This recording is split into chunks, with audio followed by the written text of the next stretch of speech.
Hello, and welcome to Team 14's final project presentation. This is for an ASU class SER 215, and it's for the 2017 Spring Session B. So we decided to make a game called Simone. It's based on Simon, which I think a lot of us played when we were kids, or maybe even perhaps now. This is a still shot picture of Simone. I will be taking you through like a walkthrough of playing the game and some of my code. The team members are myself, Joshua Johnson, and two other teammates, Joshua Ozaric and Jack Scott. Okay, so let's go over to the game itself. So we start the game by double-clicking on the .jar file. And from there we can press start, and you'll see that Simone plays a pattern of one element. So she pressed red, I'll do that. So for round two, she plays two elements.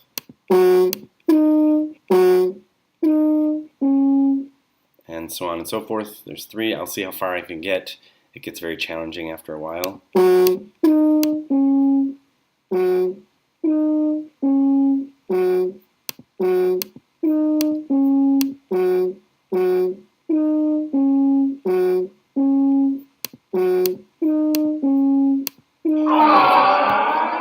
Okay, so there I lost the game, and you see that there's feedback saying that we lost. There's sound that plays when we lose the game. So yeah, so as the player presses each button, the sound plays back and the color lights up. And this is in response to Simone's pattern she plays, which also does both of those things, lights up the color and plays a sound. Now you can see that my top score is 5, and I can start a new game and it'll hold that score, and if I can beat it, then that score will go up. And as the rounds go by, the rounds also are displayed right here next to the top score. So you can play as many times as you want. All you have to do is hit the start game button, and a new game will start. And then when you're finished, you simply hit the X and close the game. So next I'll move on to a code walkthrough. Going over to NetBeans, you can see that there's a bunch of graphic stuff, which I'll let some of the other guys talk about the graphics and the sound. Again, I'm going to focus mainly on the driver code for the game.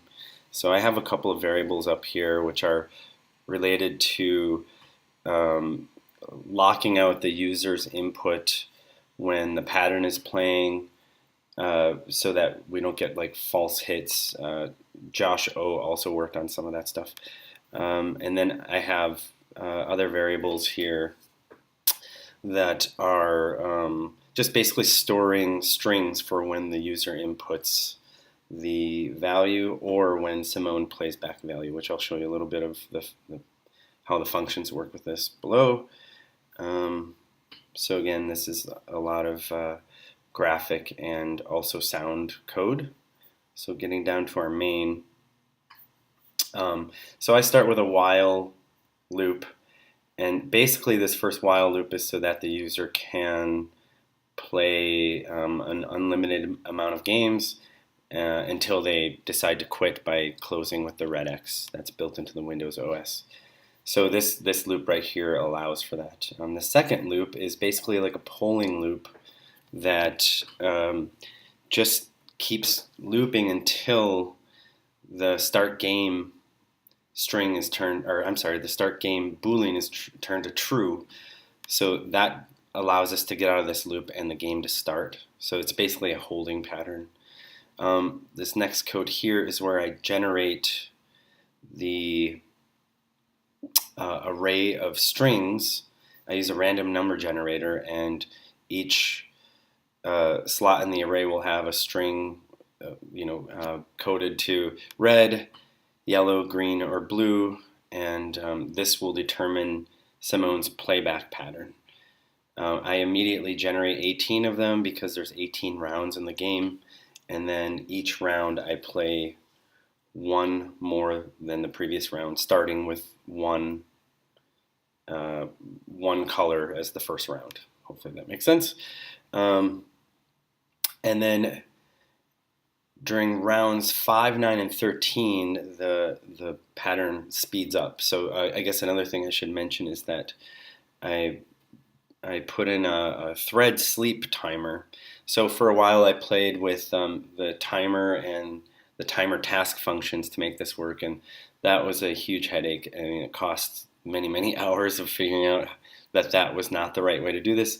Ultimately, I used the thread sleep basically, which just says hang out here for a certain amount of time. So as of right now, I'm saying hang out for sleep time, which is 750 milliseconds, and then on these rounds I speed it up by 1.5 times. So what that means, I guess, is that on those rounds the colors play back faster, so it gets harder for the user. Moving forward, I have a while loop where I start to compare the patterns that are stored in the array. And again, this array is the one that determines the playback for Simone. So here I basically say there's a flag in here that says, okay, now Simone's done playing her pattern. We are ready to accept the user's input. And when the user hits a button, it turns the flag true and says accept this string that's passed. And then I compare that string to the one that's in the array, stored in the array.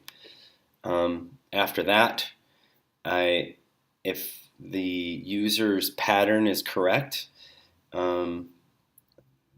the user correct stays true. If not, it turns false, and that's how we know the user lost the game. So after that, we determine if you get through 18 rounds, you win. This is impossibly hard. I challenge you to try to do so.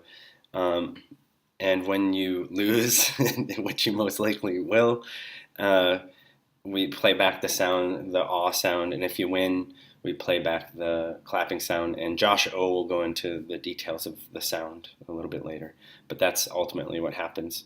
So that's basically the gameplay code, the driver code for the game. Now the other guys will talk about the GUI and the audio classes that they worked on. I also want to say that we all kind of had our areas that we focused on in the beginning, and through the project we we helped each other out a lot. I think the team was very collaborative. So I'll let the other guys talk now. Thank you. Hi, this is Jack Scott. I'm here to talk about the graphics part of our game. I used a 3x3 grid layout format, as you can see here with this line of code. 3x3 corresponds to 3 wide, 3 tall. The main restriction with using this layout format is that all of the panes must be the same size. 5 of the panes are actually buttons, 4 color buttons, and a start new game button.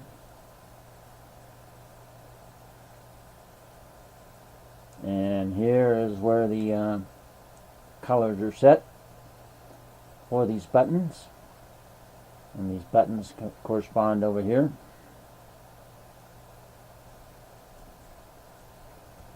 At the corners, we ended up using J text panes. At first I tried J labels at the corners, but J label will only allow one line of text. Next I tried J text areas at the corners. That worked, but the text could not be centered. The only way to center the text was to use a lot of spaces. We finally went with J text panes since it had some centering options to it.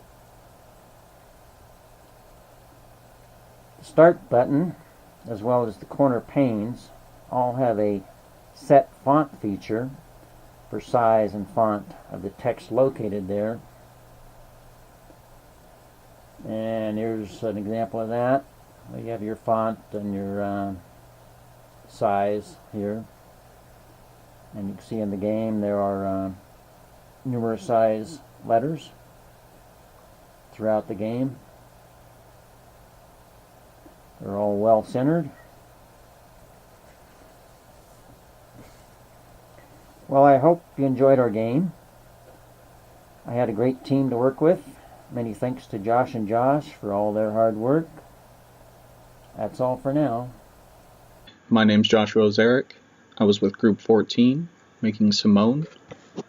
My main task was the sound class. So you can see all the WAV files over here in the source package. We initialized the clips up here, then the methods to call them are right here. So the WAV files loaded into the audio input stream, attached to a clip. The clip is called. Each time the clip plays the sound, the audio input stream has to be reloaded or reset. So that's why you see all this inside the method itself. That's pretty much it for the sound class.